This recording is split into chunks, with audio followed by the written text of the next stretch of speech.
What would you do if the person dying in the gutter was the sister you abandoned 15 years ago?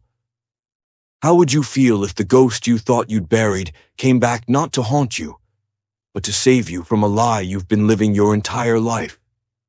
Sometimes the people we abandon come back not to haunt us, but to save us. This is a story about a woman who built walls so high around her heart that she forgot she once had a sister. But one rainy evening, when a dying beggar woman called her by a name only family should know, Chioma Nwachukwu's entire world shattered. Because the woman dying on the street was her younger sister, the one she turned her back on 15 years ago. And the secret she carried would either destroy Chioma's empire or reveal a truth that changes everything. She was known across Lagos as the woman with no heart, a billionaire who never smiled, never stopped, never looked twice at the suffering around her. But on one rainy Thursday evening, when a skeletal woman dying in the gutter screamed her childhood nickname, Chioma Nwachukwu froze. Because that voice belonged to the sister she abandoned 15 years ago, the sister she thought was already dead. And what she was about to discover would prove that sometimes the ghosts we run from carry the keys to our salvation. Before we dive in, can I ask you for a quick favor? This story took days of effort, writing, recording, editing, every moment crafted with care. Supporting me doesn't cost a thing, but it means the world. So if you enjoy what you're seeing, tap that like button, subscribe if you haven't yet, and drop a comment with your location. I'd love to know where you're tuning in from. I read every single one, and I'll be shouting out some of you in the next video. All right, let's get back to the story. Chioma Nwachukwu had perfected the art of not feeling. At 42, she was the CEO of Nwachukwu Pharmaceuticals, a woman whose name commanded respect in boardrooms from Victoria Island to Ikoyi. Her black Range Rover moved through Lagos traffic like a ship cutting through water, untouched by the chaos around it. Inside that car, the world was climate-controlled, leather-scented, and silent. Outside, the city screamed. Hawkers knocked on tinted windows. Beggars stretched their hands toward her door. Sick women lay crumpled on roadside dividers, invisible to everyone who mattered. Chioma saw none of them, or rather, she had trained herself not to see. Her driver, Emeka, had worked for her for 6 years. He had learned not to comment on the people they passed. Once, early in his employment, he had said, "Madam, that woman has been at that same spot for 3 days now. She looks very sick." Chioma had not even looked up from her phone. She had simply replied, "Then she will learn to move somewhere else, or die somewhere else." Emeka never mentioned the beggars again. 8 years had passed since Chioma's husband, Obina, died in a car accident on the Third Mainland Bridge. They had been married for 10 years. They had tried for children. Nothing came. After Obina's death, Chioma inherited everything: his pharmaceutical company, his estate in Banana Island, his investments, his name. She also inherited the silence, the kind that sits heavy in a house built for a family, but occupied by one person. She ate alone. She worked alone. She slept alone in a king-sized bed that felt like an island in the middle of an empty ocean. Grief had turned her heart into stone. And stone doesn't break, it just gets colder. It was a Thursday evening when everything changed. The sky over Lagos had turned the color of iron, heavy and swollen with rain. Traffic crawled along Ozumba Mbadiwe Avenue. Chioma sat in the back seat, scrolling through emails on her tablet. Her meeting had run late. She was tired, irritable, and hungry. The rain began as a drizzle, then turned into a downpour. Thunder rumbled somewhere far off, shaking the air. Emeka slowed the car as they approached a traffic light. The wipers moved back and forth in a steady rhythm. Kioma glanced up briefly, then returned to her screen. That was when Emika saw her. A woman, skeletal and broken, lying in the rain on the roadside divider. She was around 34 years old, but looked ancient. Her skin was covered in sores. Her clothes were rags. She was shivering violently, barely conscious. Emika's hand hesitated on the steering wheel. He glanced at the rearview mirror. "Madam," he began. Kioma did not look up. "Drive when the light changes," she said. "But madam, that woman looks like she is dying," Emika tried again. "That is not my problem," Kioma repeated, her voice flat and final. The light turned green. Emika pressed the accelerator. The car began to move. And then the woman screamed. With what must have been her last strength, she lifted her head and screamed. One name, one word that shattered everything. "Adana. Adana, please. It's me, Ngozi." Chioma's hand froze on the tablet. Her entire body went rigid. That name, Adana. It was what her late husband used to call her in private. A nickname meaning father's daughter. No one else knew it. No one living, at least. And Ngozi. That was her sister's name. The sister she had not seen in 15 years. The sister she thought had died in the Ajagunli slums years ago. Her breath caught in her throat. She leaned forward, her voice sharp and urgent. "Stop the car! Now!" Emika hit the brakes. The car jerked to a halt. Kioma pushed the door open and stepped out into the rain. Her designer heels sank into the mud. Water poured down her face, soaking her silk blouse and pencil skirt. She didn't care. She walked toward the woman, her heart pounding so hard she thought it would crack her ribs. The woman was lying in a pool of muddy water, barely breathing. Kioma crouched down, water pooling around her knees. She looked at the woman's face. Beneath the sickness, beneath the sores and the starvation, she saw it. The face she knew, the face she had tried to forget. It was Ngozi, her younger sister, dying. If this story is making you feel something deep, drop a comment telling me what lesson you're taking from this. I want to hear from you. Chioma and Emeka lifted Ngozi into the back seat of the Range Rover. She was so light, it was terrifying, as if hunger and sickness had hollowed her out completely. The woman barely made a sound.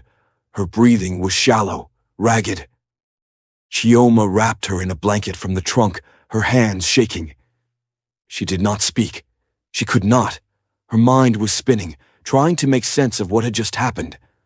Ngozi was alive. Ngozi, the sister she had abandoned 15 years ago, was alive. Barely. The drive back to Banana Island felt like it took hours, though it was only 20 minutes. Emeka kept glancing at the rearview mirror, his face tight with worry. Kioma sat with Ngozi's head in her lap, staring at her sister's face. She looked so different, so broken. But it was her. The same eyes, the same nose. The same mouth that used to laugh at silly jokes when they were children. A knot formed in Kioma's throat. She swallowed it down. When they arrived at the mansion, the gates swung open. The housekeepers came rushing out with umbrellas, then stopped in shock when they saw what Kioma was carrying. "Madam," one of them stammered. "Call Dr. Adeyemi," Kioma said, her voice sharp. "Tell him it is an emergency." The housekeeper ran inside. Kioma carried Ngozi into the house herself, ignoring the water dripping onto the marble floor. She laid her on the sofa in the living room, then knelt beside her. Ngozi's breathing was getting weaker.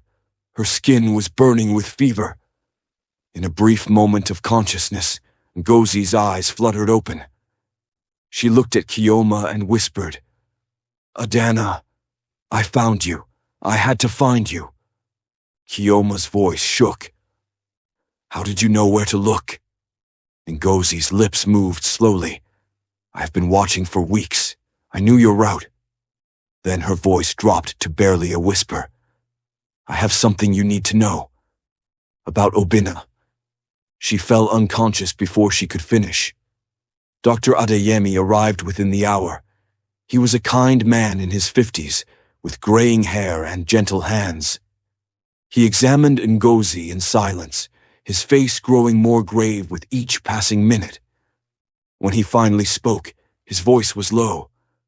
She has advanced AIDS, severe malnutrition, multiple infections. She has been living on the streets for months, maybe years. I'm surprised she is still alive. He paused, glancing at Kiyoma. Who is she to you? Kiyoma's voice was barely audible. My sister. The doctor nodded slowly, asked no more questions, and began setting up an IV drip. Kiyoma stood by the window, staring out at the rain, her mind a storm. The memory came to her in pieces, sharp and jagged. 15 years ago, Ngozi had been 19. Kiyoma had been 27, newly married, living in a modest flat in Surulere with Obinna. Their father, Chief Okafor, was a strict man, a traditional chief who believed in honor above all else. When Ngozi came home pregnant, he called the family together. Kiyoma remembered sitting in the parlor, her hands folded in her lap, as her father shouted, You have disgraced this family.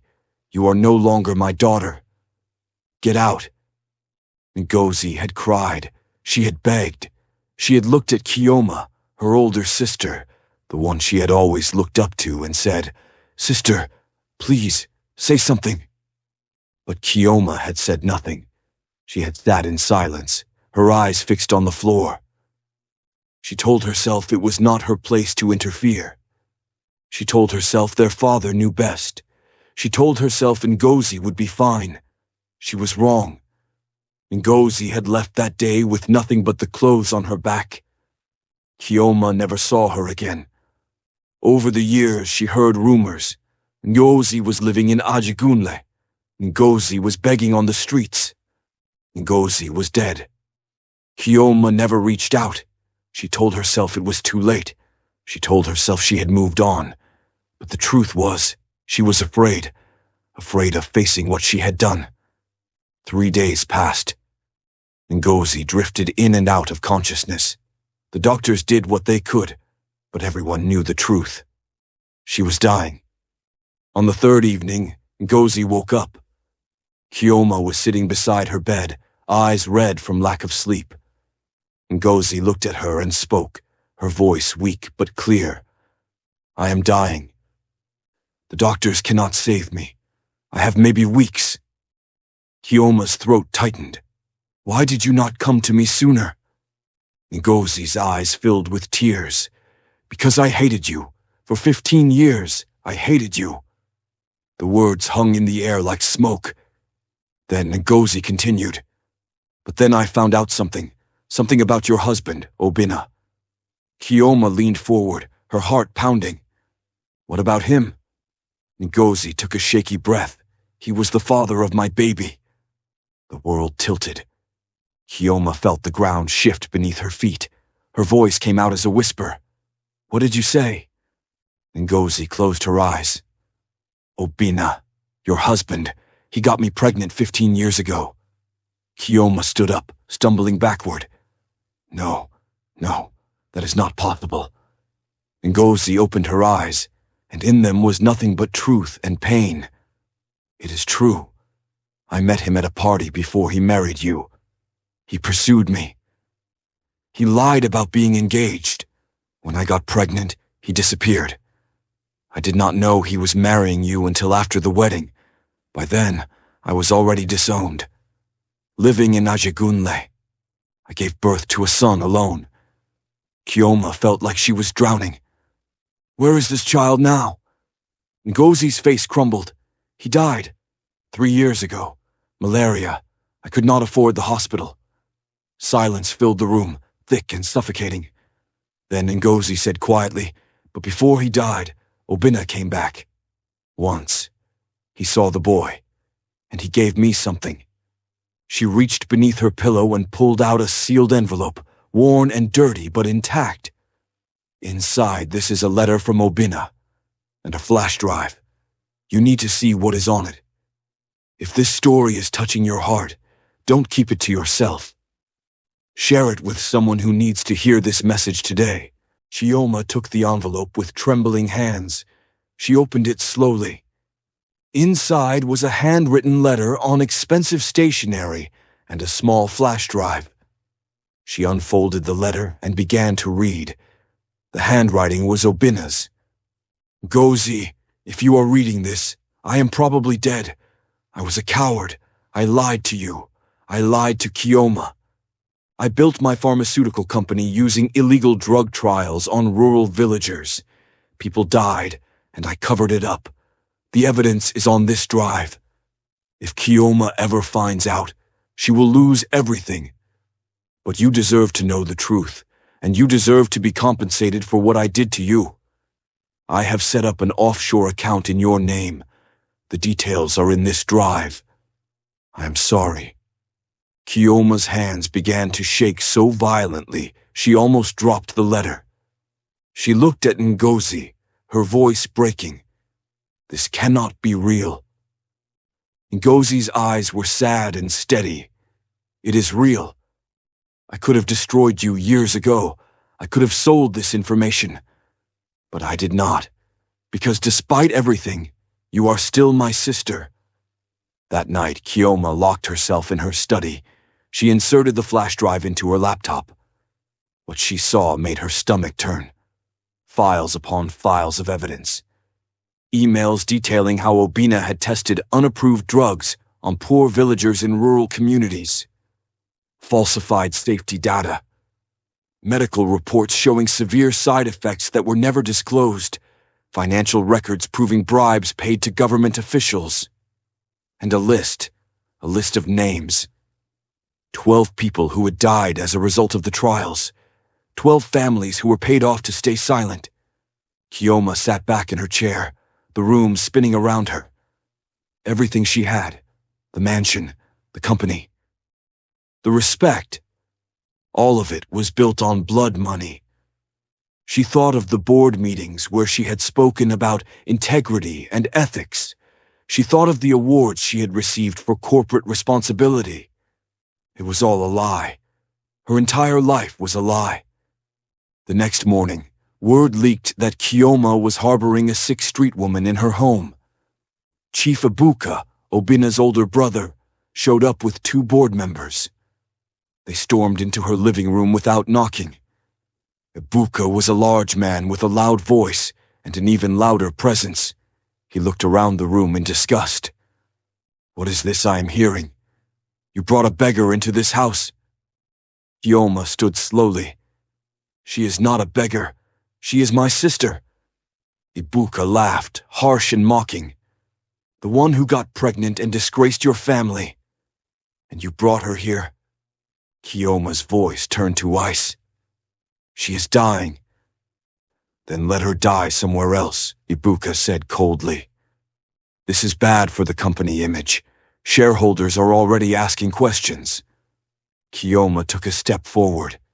Get out of my house. Ibuka's face darkened. We are calling an emergency board meeting. You are emotionally compromised. You are making decisions that will destroy this company.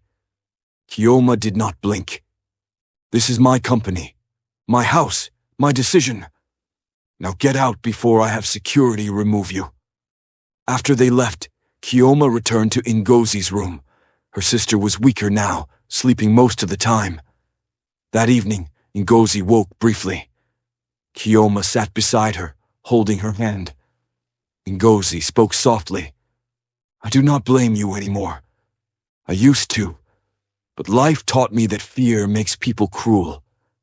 And you were scared. Scared of father. Scared of losing your perfect life. Chioma's tears fell freely now. I am so sorry. I should have fought for you. Ngozi squeezed her hand weakly. I forgive you. But you need to do something for me. Anything, Kioma whispered. Do not let Obina's sins define you. You did not know. You are not responsible. But if you cover this up, you become him.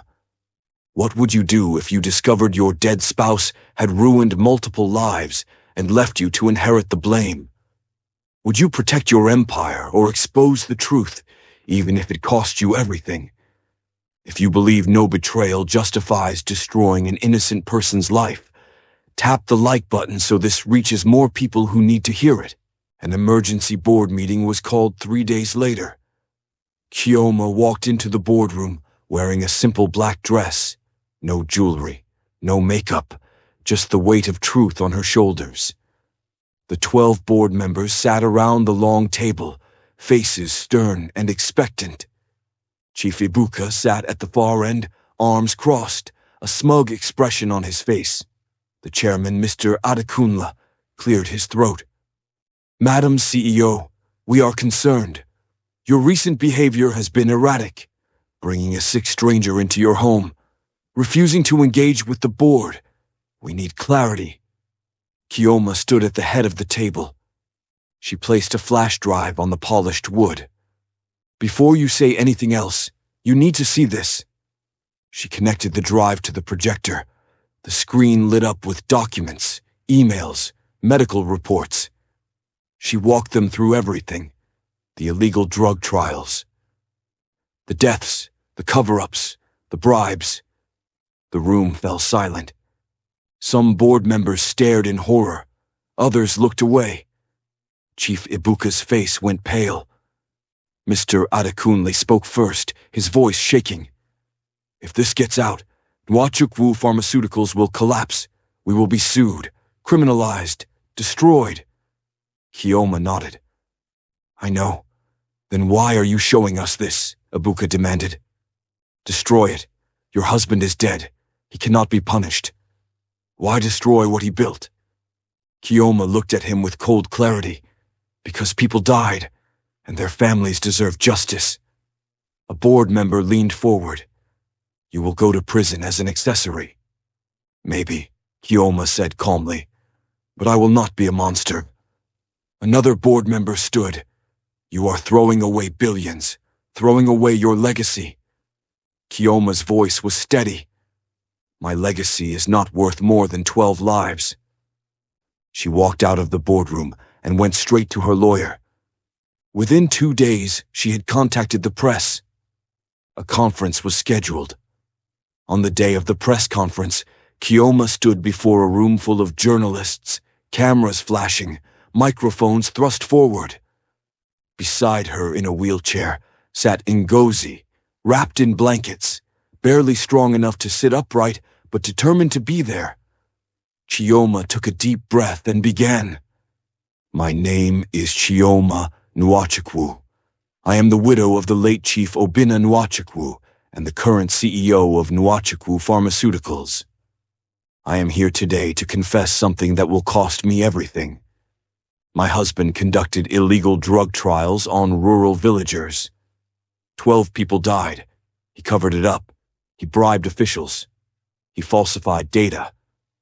I did not know, but now I do, and I am turning over all evidence to the authorities. I am establishing a victim compensation fund using my personal assets. I will cooperate fully with any investigation. The room erupted.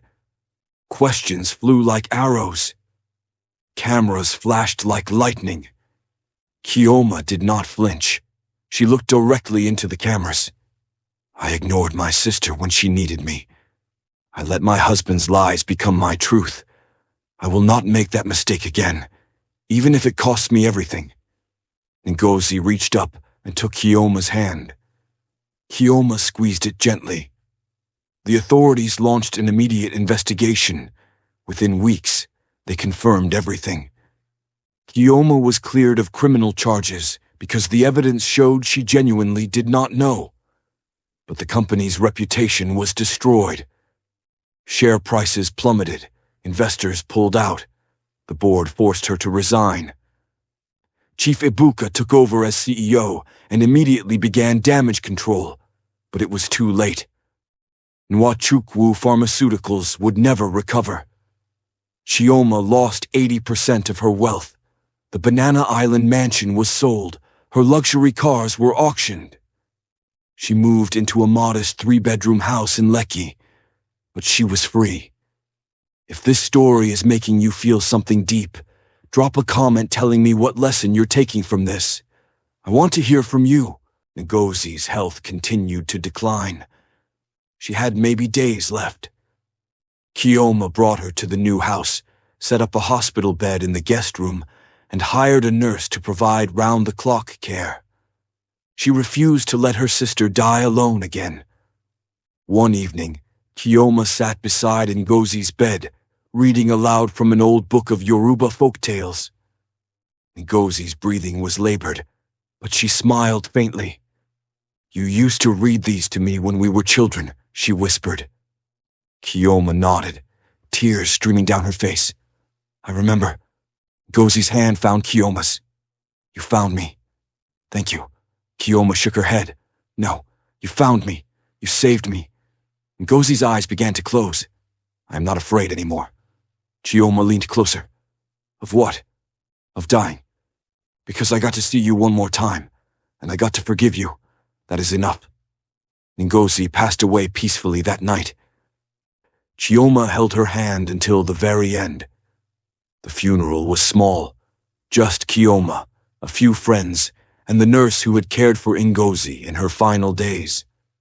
Chioma buried her sister in a beautiful cemetery overlooking the water. The headstone read, "Ngozi Okafor, beloved sister, forgiven and free." 6 months passed. Chioma's life looked nothing like it used to. She no longer had a company to run, no board meetings to attend, no empire to manage. But she had something she had not had in years: peace. She worked as a consultant, helping other pharmaceutical companies establish ethical practices. She was good at it. People respected her honesty. And she established the Ngozi Foundation, a nonprofit providing healthcare and housing for homeless women living with AIDS.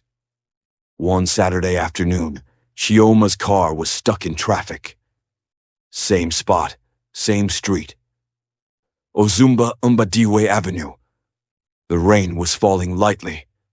A homeless woman with hollowed cheeks and desperate eyes approached her window, hand outstretched. Chioma did not look away. She rolled down the window. The woman's eyes widened in surprise. Chioma handed her an envelope. Inside was cash and a card for the Ngozi Foundation with an address and phone number. The woman stared at the envelope, then at Chioma, tears filling her eyes. "Thank you. God bless you." Chioma smiled. A real, warm smile, the kind she had not given anyone in years. "Go to that address. They will help you." The woman nodded, clutching the envelope to her chest as if it were gold. As the car drove away, Chioma looked out at the city. Lagos was still chaotic, still loud, still full of suffering. But now, she saw it differently. She saw the people. She saw their faces. She saw their need, and she no longer turned away. She whispered a prayer, not of desperation like the one she had prayed months ago, but of gratitude. "Thank you for showing me that the person I ignored was the one sent to save me. Thank you for giving me a second chance. Thank you for my sister." Sometimes God sends us angels in the form of the people we are most tempted to ignore. Chioma ignored hers for 15 years. But when her sister called her name in the rain, she finally heard what her heart had been saying all along. "Come back. It is not too late." And she did. This story teaches us 3 things. First, the people we abandon today may hold the blessings we have been praying for. Second, truth is more valuable than wealth. It is the only thing you cannot lose. And third, it is never too late to become the person you were meant to be. Chioma did not save her sister's life, but her sister saved hers. If this story moved you, don't leave without subscribing. Hit that bell icon so you never miss a story that could change how you see the world. Drop a comment telling me, who's the person you wish you hadn't ignored? Where are you watching from? Leave your thoughts in the comments. And don't forget to like and subscribe if this story touched you. Let's talk about it. See you in the next one. God bless.